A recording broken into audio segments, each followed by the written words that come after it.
Thank you very much, Mr. President. Ladies and gentlemen, good evening. Assalamu alaikum. Lovely to see you all here tonight. We are having a very entertaining night, are we not, with some very interesting things being said from the other side of the house tonight. Let me begin by saying, as a Muslim, as a representative of Islam, I would consider myself an ambassador for Islam, a believer in Islam, a follower of Islam and its Prophet. So, in that capacity, let me begin by apologizing to Anne-Marie for the Bali bombings. I apologize for the role of my religion and me and my people, for the killing of Theo van Gogh, for 7/7. Yes, that was all of us. That was Islam, that was Muslims, that was the Quran. I mean, astonishing claims to make in the very first speech tonight, on a day like today, where the Conservative Prime Minister of the United Kingdom is having to come out and point out that these kind of views are anathema. And I believe you're trying to stand for the Labour Party to become an MP in Brighton. If you do, and you make these comments, I'm guessing you'll have the whip withdrawn from you, but then again, UKIP's on the rise, they'll take you, the BNP, they might have something to say about your views. This is what Mehdi Hassan always does. By the way, just on a factual point, since we heard a lot about the second speaker, about how backward we Muslims all are, on a factual point, you said that Islam was born in Saudi Arabia. Islam was born in 610 AD. Saudi Arabia was born in 1932 AD. So you were only 1,322 years off. Not bad? Not bad start there. Talking of maths, by the way, a man named Al-Khwarizmi was one of the greatest mathematicians of all time, a Muslim, worked in the golden age of Islam. He's the guy who came up with not just algebra, but algorithms. Without algorithms, you wouldn't have laptops. Without laptops, Daniel Johnson tonight wouldn't have been able to print out his speech in which he came to berate us Muslims for holding back the advance and intellectual achievements of the West, which all happened without any contribution from anyone else other than the Judeo-Christian people of Europe. In fact, Daniel David Levering, the author of the Pulitzer Prize-winning historian and author of The Golden Crucible, points out that there would be no Renaissance, there would be no Reformation in Europe without the role played by Ibn Sina and Ibn Rushd and some of the great Muslim theologians, philosophers, scientists in bringing Greek texts to Europe. As for this being our university, I will leave that to the imagination as to who is our and who is there. I studied here too. An astonishing set of speeches so far making this case tonight. A mixture of just cherry-picked quotes, facts and figures, self-serving, selective, a farrago of distortions, misrepresentations, misinterpretations, misquotations.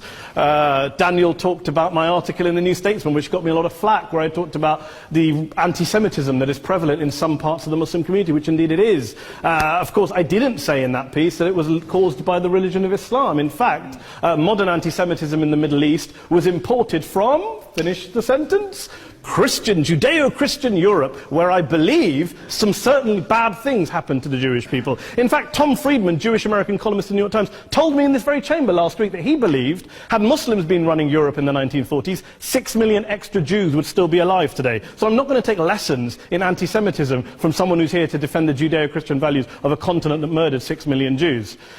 Moving swiftly on. Yes. Absolutely. Well, I'm about to make that point. No, I'm about to make that point. You're right. I agree with you.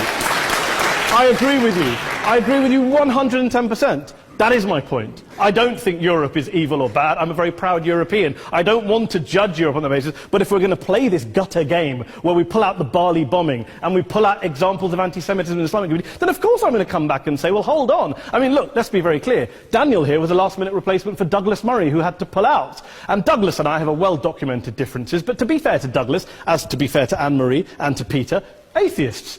Atheists see all religions as evil, violent, threatening. What the problem I have with Daniel's speech is that Daniel comes here to run this robust defense of Christianity, forgetting that his fellow Christians, people who said they were acting in the name of Jesus, gave us the Crusades, the Spanish Inquisition, the anti-Jewish pogroms, European colonialism in Africa and Asia, the Lord's Resistance Army in Uganda, not to mention countless arson and bomb attacks on abortion clinics in the United States of America to this very day. I would like a little bit of humility from Daniel first before he begins lecturing other communities and other faiths on violence, terror and intolerance.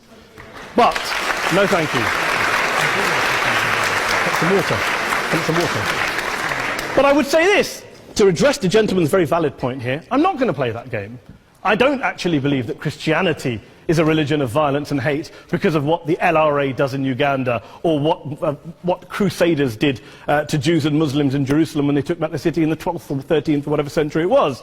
I believe that Christianity, like Islam, like pretty much every mainstream religion, is based on love and compassion and faith. I do follow a religion in which 113 out of the 114 chapters of the Quran begins by introducing the God of Islam as a God of mercy and compassion. I would not have it any other way. I don't follow a religion which introduces my God to me as a God of war, as some kind of Greek God of wrath, as a God of hate and injustice. Not at all. As Adam pointed out, you go through the Quran and you see the mercy and the love and the justice. And yes, you have verses that refer to warfare and violence. Of course it does. This is not a motion about pacifism. I'm not here to argue that Islam is a pacifistic faith. It is not.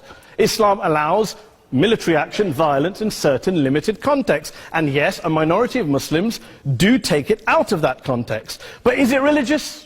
We talked about Woolwich. Daniel and Anne-Marie have suggested that it's definitely religion that's behind all of this. Well, actually,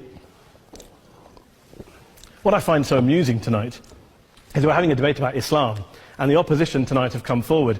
We have a graduate in law, a graduate in modern history, a graduate in chemistry.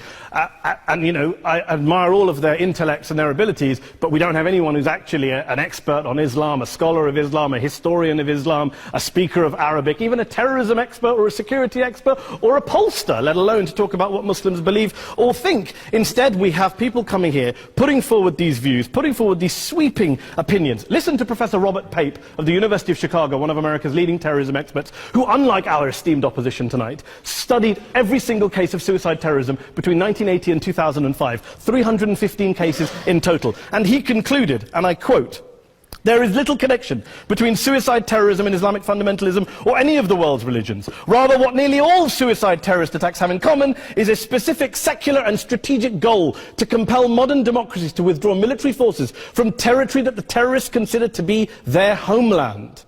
And the irony is, when we talk about terrorism, the irony is that the opposition and the Muslim terrorists, the Al-Qaeda types, actually have one thing in common.